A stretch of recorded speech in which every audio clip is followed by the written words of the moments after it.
자, 오늘 우리에게 주시는 하나님의 말씀은 히브리서 13장 15절에서 17절의 말씀입니다. 예배자의 삶.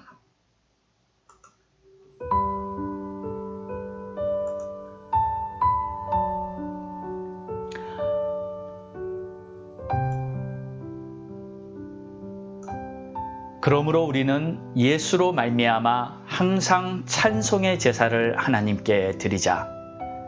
이는 그 이름을 증언하는 입술의 열매니라. 오직 선을 행함과 서로 나누어 주기를 잊지 말라. 하나님은 이 같은 제사를 기뻐하시느니라. 너희를 인도하는 자들에게 순종하고 복종하라. 그들은 너희 영혼을 위하여 경성하기를 자신들이 청산할 자인 것 같이 하느니라. 그들로 하여금 즐거움으로 이것을 하게 하고 근심으로 하게 하지 말라. 그렇지 않으면 너희에게 유익이 없느니라. 아멘.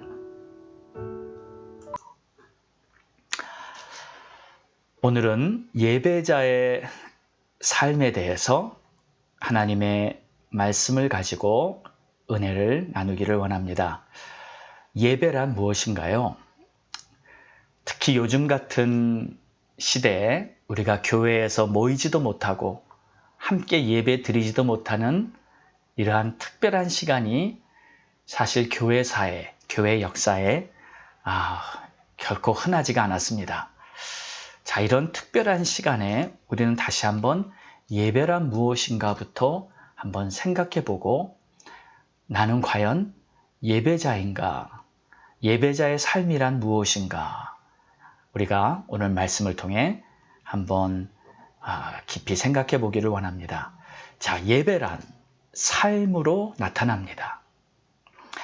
여러분, 참신앙인과 종교인과의 차이가 어디에 있다고 생각하십니까? 이 차이를 알기 위해서는 우선 참신앙인과 종교인이 어떻게 구분되어야 하는지 알아야 합니다. 참신앙인은 간단하게 말하자면 진정한 믿음 생활을 하는 사람이죠.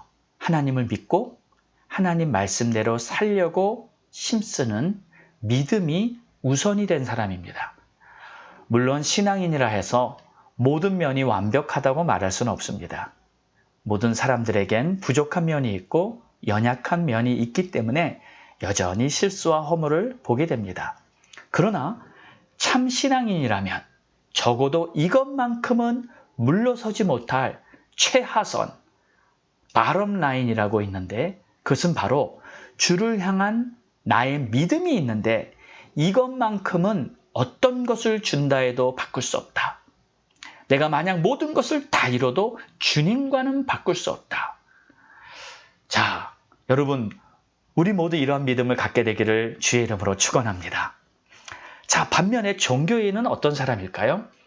종교인이란 자신을 위해서 종교를 이용하는 사람이라고 볼 수 있습니다. 그래서 종교인은 자기가 성취하고픈 소정의 목적을 달성하기 위해 열심을 내고 그것이 소위 신앙이라고 스스로 잘못 생각하죠. 조금 극단적인 표현일 수도 있지만 예를 들어 어떤 사람이 교회는 잘 다닙니다. 직분까지 받고 심지어 사역자까지 되었다고 해도 만약 이 범주에 속하는 사람이라면 그저 그는 종교인에 불과합니다. 한마디로 종교인은 주님이 없는 사람입니다. 입으로는 주여 주여 하지만 실상은 그 사람에게 주님은 없습니다. 자, 그럼 주님이 없는데 어떻게 천국에 갈 수 있겠습니까? 예수님은 분명히 말씀하셨습니다. 마태복음 7장 21절에 주여 주여 하는 자마다 천국에 다 들어갈 것이 아니니라. 요즘 시대는 참신앙인과 종교인이 쫙 구분되는 그러한 갈림길에 서 있다고 보입니다. 그동안 명찰은 크리스찬이라고 달고 있었지라도 교회가 문 닫은 이 시점에도 여전히 신앙 위에 서 있는 참 성도인지 아니면 교회가 문을 닫으니까 아예 자신의 신앙도 문 닫아버리고 예배도 기도도 다 문 닫아버리고 아무것도 없는 불신자와 다를 바 없는 가라지인지 본인이 스스로 구분이 됩니다. 심지어 주의 종들까지도 진짜인지 가짜인지 구분이 됩니다. 이번 이 코비드 팬데믹 사태가 영적으로 보면 폭풍의 역할을 하면서 그 집이 반석 위에 지은 집인지 모래 위에 지은 집인지 구분해주고 있습니다. 우리 사랑하는 성도 여러분, 이런 상황에서 저는 확신 있게 이렇게 말할 수가 있습니다. 그래도 아직은 은혜의 때입니다. 아직은 회심과 구원과 하나님의 부흥의 역사도 얼마든지 열려 있고 누구든지 주의 이름을 진심으로 부르기만 한다면 하나님의 크신 은혜가 임하게 될 줄 믿습니다. 너희가 전심으로 나를 찾고 찾으면 나를 만나리라고 말씀하신 에레미야 29장 13절의 말씀이 우리에게 임하고 이 주님의 약속을 경험하게 될 수 있기를 주의 이름으로 축원합니다. 자, 오늘 본문은 히브리서 마지막 13장 끝입니다. 끝마치는 결론 부분입니다. 그런데 오늘 말씀이 정말 우리 모두의 심령의 양약이 되고 또 자신들을 돌아보는 거울이 될 수 있기를 바랍니다. 자, 15절의 말씀에는 이렇게 말하고 있습니다. 그러므로 우리는 예수로 말미암아 항상 찬송의 제사를 하나님께 드리자. 이는 그 이름을 증언하는 입술의 열매니라. 아멘. 우리가 여기서 찬송에 대해서 우선 몇 가지 원리를 생각해 보고 싶습니다. 찬송이란 예수로 말미암아 찬송의 제사를 드린다 했어요. 그러니까 예수님 때문에 찬송이 시작되었고 예수님 때문에 찬송의 문이 열리게 된 것입니다. 우리가 예수를 구주로 영접하여 예수로 말미암아 예수로 나의 구주 삼고 성령과 피로써 거듭나니 하나님 앞에 찬송의 문이 열리게 된 것이죠. 여러분, 찬송을 부르는데 오늘 15절에는 항상 찬송의 제사를 하나님께 드리자 그랬어요. 항상 찬송을 드리라는 말은 무슨 뜻인가요? 삶에서 계속 찬송하라는 말이죠. 하루하루를 살아가면서 우리는 언제든지 우리의 마음은 찬송으로 충만할 수 있습니다. 저는 새벽 예배 찬송이 어떤 날은 하루 종일 마음에서 맴돌면서 흥얼흥얼할 때가 있습니다. 요즘 말로 필이 왔다 그러죠? 마음에 꽂혔다고. 어떤 날은 그 새벽 예배 정말 드린 그 찬송이 계속 제 마음 속에서 하나님께 이렇게 드려지는, 부르고 있는 그러한 자신을 발견합니다. 여러분, 항상 찬송의 제사를 우리는 하나님께 드릴 수 있어요. 만약 내가 그렇게 계속 하나님 앞에 내 심령이 찬양하고 있다면 그 사람은 계속 하나님께 제사, 예배를 드리는 것입니다. 맞습니다. 찬송이 제사입니다. 찬송이 예배입니다. 우리가 항상 찬송을 드리면 우리는 계속 하나님을 예배하고 있는 것이에요. 이 모든 형식을 갖추어야만 예배가 되는 게 아니라 내 영혼이 주를 향해 찬송과 경배를 드리는 시간이 예배 시간입니다. 만약 교회에 주일 예배의 모든 준비가 완벽하게 돼 있고 정말 그 예배 시간에, 정해진 시간에 점잖게 앉아서 예배 시간에 있지만 만약에 찬송도 안 드리고 기도도 안 드리고 그냥 그 자리에 앉아있는 사람이 있다면 그가 아무리 예배에 참석했다 해도 예배를 드린 사람은 될 수가 없는 것이죠. 항상 우리의 삶 속에 하루하루 내가 살아가는 그 현실 앞에서 하나님 앞에 끊임없이 찬송을 드리고 있는 그 사람은 항상 찬송의 예배를 하나님께 드리고 있는 사람이 되는 것입니다. 간혹 성도님들이 이 찬송에 대해서 오해하고 있는 부분이 있습니다. 찬송은 음악을 좋아하는 사람들이 주로 하는 은사에 속한 것이다. 물론 음악을 좋아하는 사람들이 찬양에 더 익숙하고 즐겨하는 면이 있기는 합니다. 그러나 성경을 잘 읽어보고 특히 시편에 기록된 찬송에 대한 내용을 잘 보면 찬송이 그저 음악적인 부분을 말하는 것이 아니라 모든 성도들이 호흡이 있는 자들마다 다 하나님을 찬송하라. 반드시 하나님께 드려야 할 예배 자체이며 찬송이 신앙생활의 핵심이라는 것을 깨닫게 됩니다. 여러분 삶에 찬송이 넘쳐나기를 축복합니다. 항상 내 심령과 마음속에서 흥얼흥얼 주님을 향한 찬양이 넘쳐나기를 주의 이름으로 축원합니다. 자, 그렇게 되면 예수로 말미암아 항상 찬송의 제사를 드리게 되는데 이는 그 이름을 증언하는 입술의 열매라 했습니다. 무슨 뜻입니까? 그러니까 그 이름은 바로 예수의 이름입니다. 내가 예수를 믿는다면 내 입에서 항상 주님께 드리는 찬송이 넘쳐나는데 그것이 바로 내 삶에서 항상 예수 그리스도를 증언하는 열매라는 거예요. 내가 찬송을 드릴 때 나는 하나님을 증거하고 있는 것입니다. 왜요? 내가 힘들어도 찬송하고 고난 중에 있어도 찬송하고 낙심과 좌절 중에서도 여전히 찬송하는 성도라면 그야말로 진짜 성도가 아니겠습니까? 만약에 좋을 때만 찬송하고 슬플 때는 찬송이 멈춰진다면 그냥 음악이 좋아서 노래하는 성도라면 그는 예배자로서는 합당한 모습이 아니죠. 막상 고난이 닥쳐오니까 찬송이 끝나고 기도가 끝난다면 어찌 그가 예배자일 수 있겠습니까? 더 이상 찬송이 그의 삶에 다 멈춰져 버렸다면 그러나 고난 중에도 여전히 주님을 찬송하는 자야말로 진짜 예배자인 줄로 믿습니다. 지금 새벽마다 요즘 시편의 말씀을 계속 나누고 있는데 이 시편이 대부분이 고난 중에 드리는 찬송이라고 하지 않았습니까? 고난 중에도 찬송은 멈추지 않아야 진짜 하나님을 찬송하는 믿음의 자녀라고 말할 수 있는 것이죠. 저와 여러분도 항상 찬송의 제사가 멈추지 않고 주님을 증거할 수 있게 되기를 간절히 바랍니다. 자, 16절의 말씀은 오직 선을 행함과 서로 나누어 주기를 잊지 말라.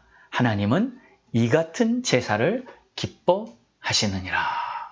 여기도 제사라고 말하고 있죠. 예. 이 16절은 선행과 자비의 삶을 말하고 있습니다. 이웃에게 선을 행하고 도움이 필요한 자에게 자비를 베푸는 것이 바로 제사입니다. 예배입니다. 여러분, 다시 거듭 말씀드리지만 예배 시간에 예배 형식을 갖추고 예배 자리에 앉아 있다고 예배를 드리는 것이 아니라 물론 그것도 예배죠.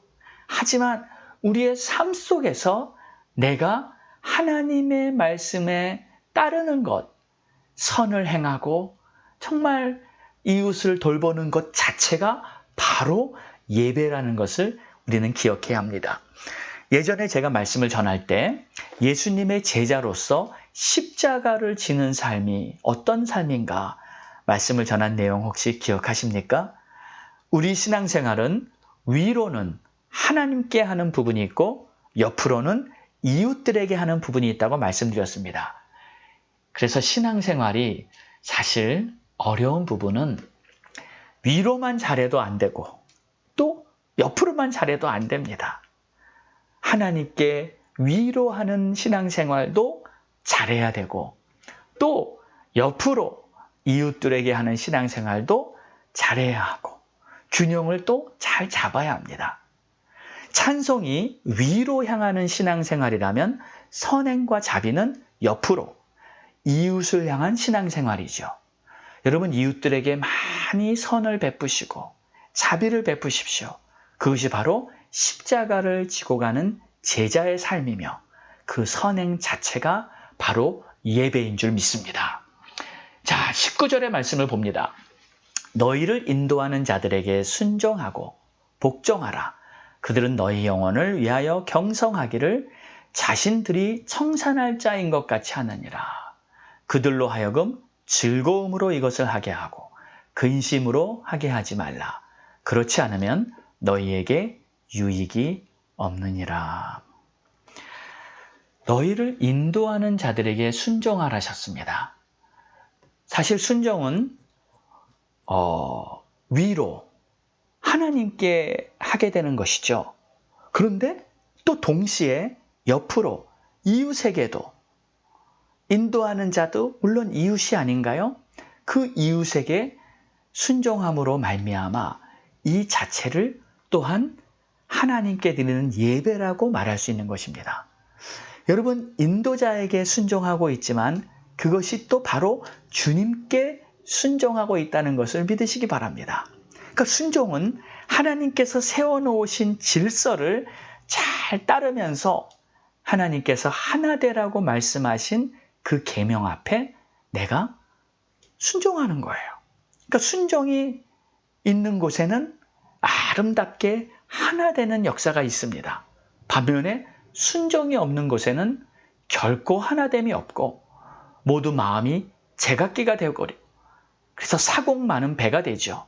우리 속담에도 사공이 많으면 배가 산으로 간다고 하듯이 순종이 없는 곳에는 엉뚱한 결과가 벌어지고 맙니다. 순종이 바로 예배입니다. 순종은 예배 중에서도 가장 성숙하고 아름다운 예배며 성숙한 신앙인들만 할 수 있는 아주 훌륭한 신앙의 모습입니다.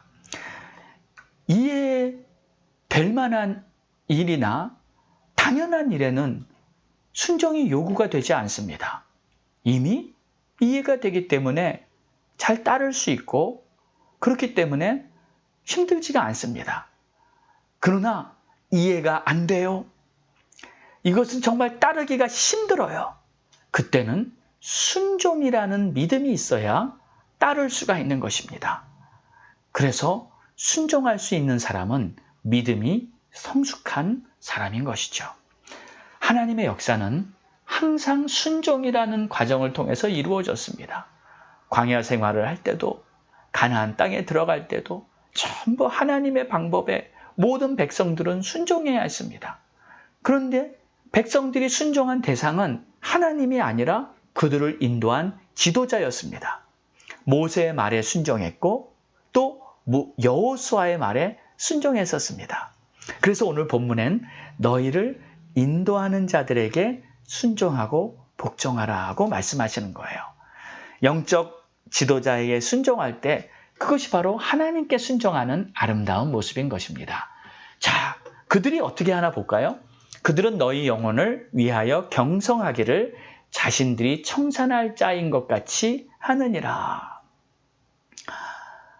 백성들을 돌아보면서 백성들의 일이 마치 자기 일인 것처럼, 그러니까 자신을 위해서가 아니라 백성들을 위해서 자기가 책임을 지는 그러한 삶입니다.